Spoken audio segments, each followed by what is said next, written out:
इसको बहुत सीरियसली लिया है। और जब मैं कल यहाँ पर आया तो मैंने 4 मीटिंग की। पहला मीटिंग मेरा चीफ सेक्रेटरी साहब से हुआ। मैंने बताया चीफ सेक्रेटरी साहब को कि ये जो वारदात हुई है, ये पुलिस की हाई हैंडेडनेस और ये जो भी हुआ है ये सब गलत है, इस पर आप एक्शन लीजिए। और उन्होंने बोला कि मैं बात करूंगा और वो एक्शन लेंगे। उसके बाद मैं चीफ जस्टिस साहब के पास गया कटक, और वहाँ जाकर मैंने उनसे, और चीफ जस्टिस साहब ने मेरी बात सुनी, मुझे बताया कि आप एक एप्लीकेशन लिख लीजिए मेरे को, ताकि मैं जो भी ये कार्रवाई हुई है इसकी सू मोटो नोटिस लेके और जुडिशियल कार्रवाई करूं।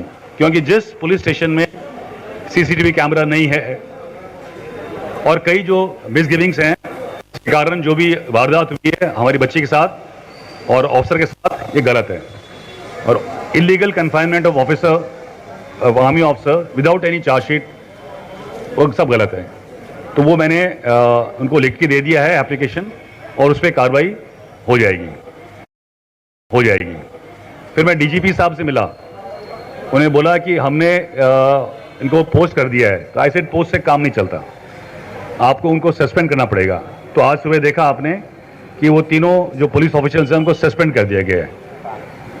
लेकिन सस्पेंशन से भी काम नहीं चलेगा। हमने कहा ये तो एक फौरी इलाज की कार्रवाई है, अब आप इसकी इंक्वायरी कीजिए। सो उन्होंने एक इंक्वायरी ऑर्डर कर दिया है। डीजी अरुण बोथरा साहब हैं, वो इंक्वायरी कर रहे हैं। मैंने उनसे मुलाकात की कल, और बोथरा साहब ने मुझे आश्वासन दिया है और यकीन दिलाया है कि मैं निष्पक्ष कार्रवाई करूंगा क्राइम ब्रांच से। उसके अंदर हमने बोला हमारा भी एक रेप होना चाहिए आर्मी का, बट आर्मी का रेप प्रोसेस हिसाब से नहीं हो सकता। लेकिन ये इंक्वायरी अब इतनी मीडिया में आ गई है, सो होगी। उसके बाद जो कोई भी गलत पाया जाएगा, क्योंकि आज की तारीख में जब तक कानून उसको प्रूव नहीं करता गलत है, वो इनोसेंट है।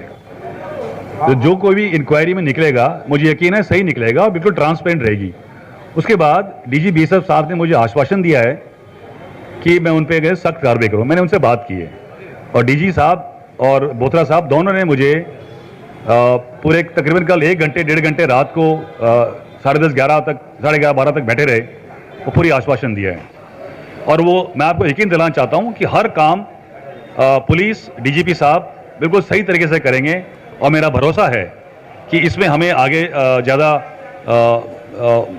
एजुकेशन करने की ज़रूरत नहीं है। अगली बात, मैं हॉस्पिटल गया, एम्स गया मैं, और अंकिता प्रधान से मिला जाके।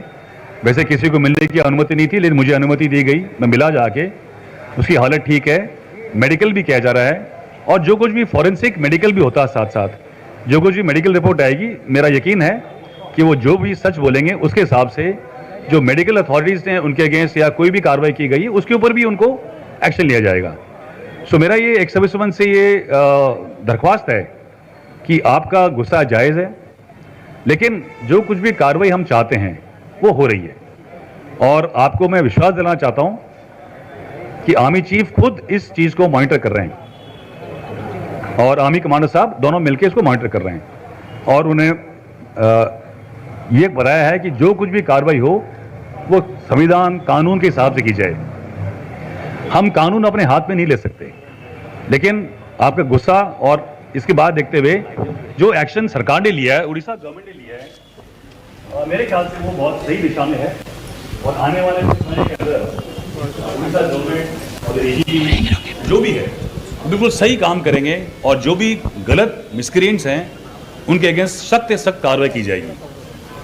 मेरा आपसे दरख्वास्त है, आप उड़ीसा एक्सप्रेशन लीग और जितने भी तमाम लीग्स हैं उनसे बोलिए कि एजिटेशन से काम नहीं चलेगा। हमारा जो फौजी तरीका है और शांति प्रिय हमारे तरीके से हम काम कर रहे हैं, उससे हम आगे